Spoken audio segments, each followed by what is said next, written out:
Will to DIY is a mansplaining podcast that is not so much mansplaining as man curious. Have you ever wished you had a time machine? How about if you could see into the future?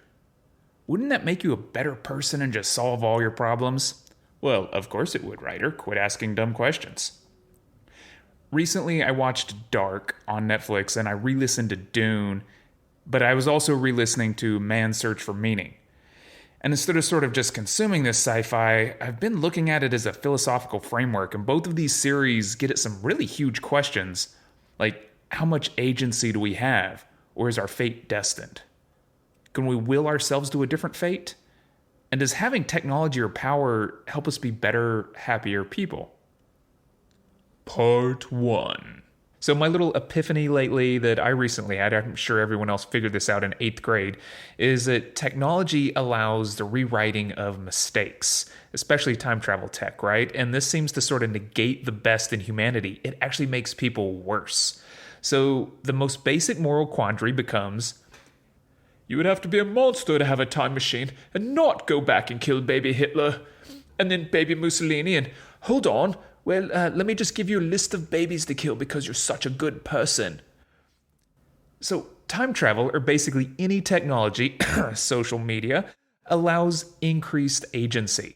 And the more agency we have, oddly enough, the less humility we have in the face of fate. I mean, hell, I make my own fate. Hey man, I'm really bummed that my goldfish, Jeff Goldblum, he died. How can I be happy again? Try Netflix and video games. Cool. Okay. I'm done. Now what? Try drugs. Oh, cool. Okay, yeah, like, now I'm out of drugs and I'm broke and sad and I have a criminal record. Now what? More drugs? Nah, how about I build a time machine out of our hot tub and I go back and save Jeff Goldblum? Won't that be expensive? No, man, there's lots of DIY tutorials on YouTube. In using new technology, we amplify our agency and shrink our humility.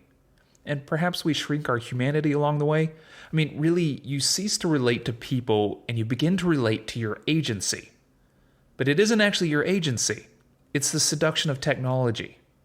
In the movie The Fountain, the doctor's love for his partner forces him to act. He has to find a cure through science to save her, which basically pulls him away from his love, so then he only has memories of love and fears of the future. With tech, or this idea of magic or the Holy Grail is some sort of potential solution, there's always going to be a past to fix or a future to prevent. But most importantly, while we're busy playing Captain Agency, fixing the unfairness of the world, we're definitely not spending any time with our loved ones. Our agency basically has us out kicking ass for our very own greater good, and we're somehow expecting trickle-down love to enrich those around us. I'm just wondering if happiness and humanity can even be found through agency. I mean, sure, more justice can be served, but what about happiness? I'm really curious about this. And really, does tech grant agency, or does it simply exacerbate your fate? I mean, does it just deliver it to you quicker? There's a quote by Schopenhauer. Man can do as he wills, but not will what he wills. How confusing. As an example, our desire motivates us to basically go back in time and save our parents. We cannot control that this is what our will wants, it's what we desire. So yes, we can do as we will, but our will is controlled by our desires, and the untrained mind has no control over that. The heart wants what the heart wants. This is what almost all psychological texts have been saying and increasingly proving. Our logical mind mainly seems to invent reasons to allow us to do what we desire emotionally. The smarter you are, the more you rationalize. In the Netflix series Dark, it's a great show and it's really twisted and the family tree is like a maze, but there's this kind of 33-year time travel loop. And this kid Jonas, he wants to be with Marta, his love.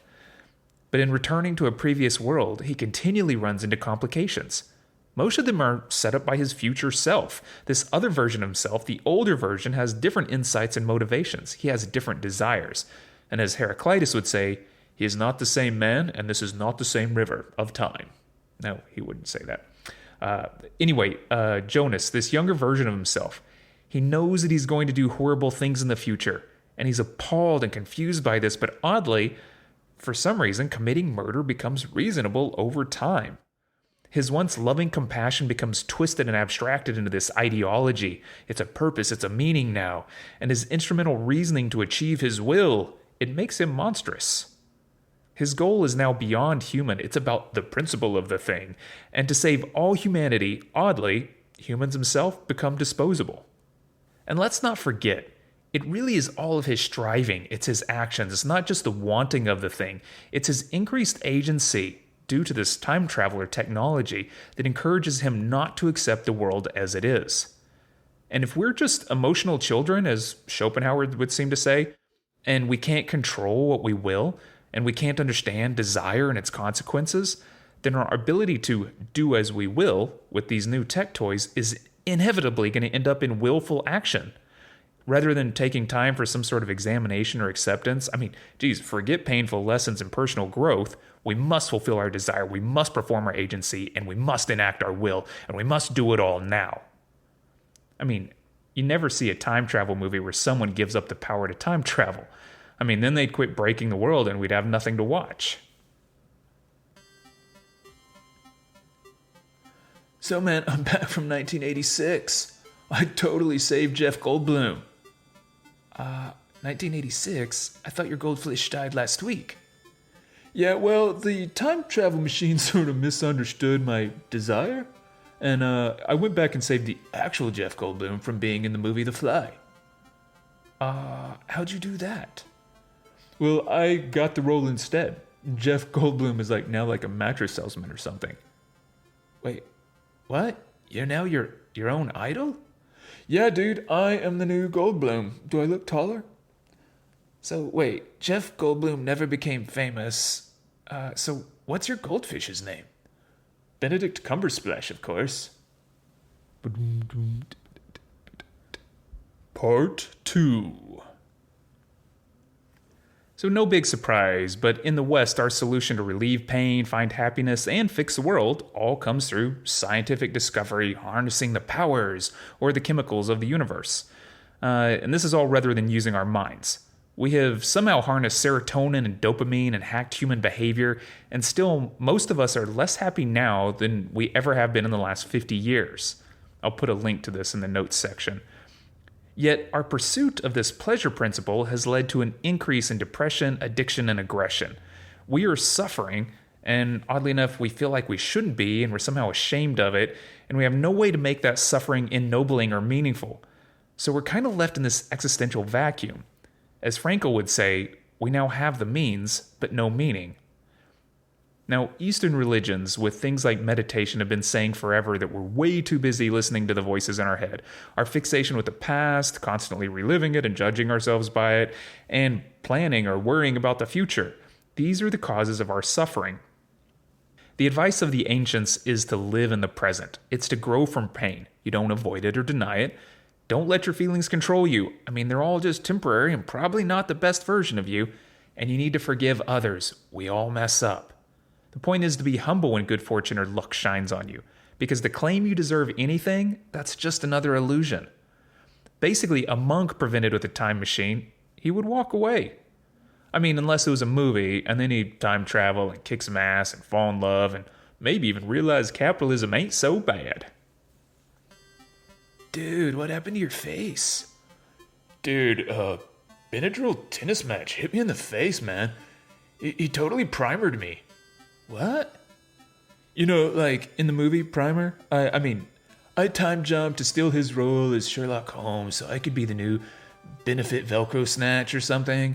But another version of him, this Doctor Strange version, showed up and he punched me right in the face. What? How did he know you were coming? Well, he must have jumped into the future and figured it out. So now I have to jump back to the future and looper the Doctor Strangelove version of Benny Log Dumperstash. Wait, that doesn't make any sense. Yeah, it does, man. You just have to get used to thinking in 6.5 dimensions. Part 3. In some 60s and 70s sci-fi, there was this push towards creating intellectual and physically trained people who overcame the limits of ordinary humanity. Now, there was these kind of certain learning frameworks that allowed them to absorb and process information faster, these sort of mimetic tricks, and they'd undergo training to speed up nerve response time, and they'd use hypnosis or meditation, and all these other tools to create these super capable humans. I'm thinking mainly here of guys like Robert Heinlein, but there's other stories that even get ramped out into odder places, such as Zardoz or Holy Mountain, where the humans become somehow psychically or spiritually evolved. In this case, the human is the technology, right? This is biotech in the sense that a regime is followed and evolutionary paths and epigenetics are manipulated. And of course, this is all barbaric and it smacks of eugenics, this idea of turning a person into a thing. Yet in fiction, the human and biology still act as a kind of nexus to disrupt the status quo. I mean, think of every superhero or mutant movie. This advanced biology is scary powerful, and we use it to turn the tables on the bad guys and to correct all of societal wrongs. Or if you're Batman, you basically just use your wealth and your tech and your pathos and, I don't know, your scary voice, and maybe you drool on people. The other lesson from movies, though, is the more certain the fate, I mean, the end of the world is nigh, the aliens are coming, an asteroid, well, then the more important it is for us to have a lot of will to fight back against it, to shape the world to our desire, to not accept the predicted outcome. The heroic act is to fight a losing battle. It's Sparta, right? There's not a whole lot of heroism in sucker punching Butterdish Scooby Snack, or whoever. But also, fighting losing battles is called stupidity. Now, in Dune, one of my favorite books, there's this future where thinking machines have been banned, and this leads to breeding programs. So the humans are new weaponized technology. And not only do they have talents, such as being able to process data like a computer, but some of them are prescient, and they can see glimpses of the future. Now, in the second Dune book, Paul Muad'Dib, he's this kind of Nostradamus, Gary Kasparov, desert ninja emperor. He can see many future paths ahead, but all of them include sacrifice and death. Yet, since birth, he has been given these supreme mental and physical training, whereas he does not cave to his base animal instincts. After all, fear is the mind killer. Thus, whenever he's confronted with these fickle, flaky human desires, he's able to move past them, considering what's best for the whole universe, including those he loves. I mean, the biological imperative is still strong, while knowing that the whole time everyone around him is going to suffer pain and loss. Now, his agency in this situation is great. I mean, he has this superpower of future sight, but it's all tempered by a controlled mind. His will isn't used in fighting against his fate, like an animal caught in a trap, but it's in handling his fate with grace and strength. In Dark, of course, we have the nearly opposite scenario, right? Given a means to travel through time and see into the future, each person acts out of their own fear and base desires.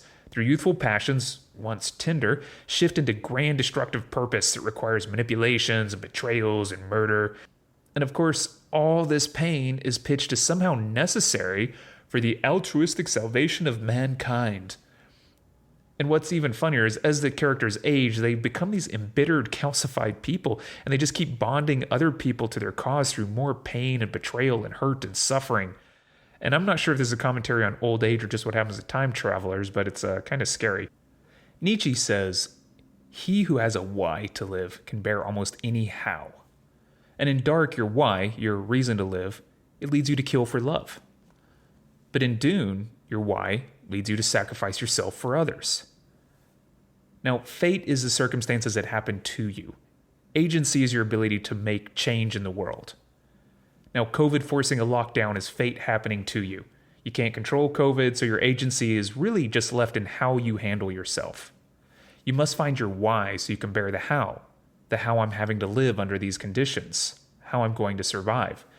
And one of the reasons that COVID spread so fast is our technology allowing for speedy transport to basically satisfy all of our desires quicker. Tech amplifies everything. And if you're busy acting out of desire because you're used to having them fulfilled quickly, well, technology will help you manifest your fate quicker too. But the question here is, what are you desiring? Is it good or selfish?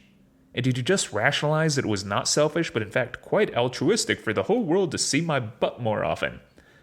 I mean, the strange thing about this is with all of our technology, it is leading us down a path to become more animal than human. All right, thank you for your time. All this conversation about what we will and how it can determine our fate, these topics are going to be explored a little bit more in the next 2 podcasts. I'm going to get into this idea of how our will breaks down or self-defeating behavior, and then following that, I want to get into this notion of merit, whereby working hard, we get what we deserve. I'm listening to a book right now that calls that a faulty notion. But until next time, spend less time in the past or future, maybe a little more time in the present. And along the way, if you somehow figure out how to will what you will, please subscribe, drop me a note in the comments section. I'd love to have you on the podcast. Thanks.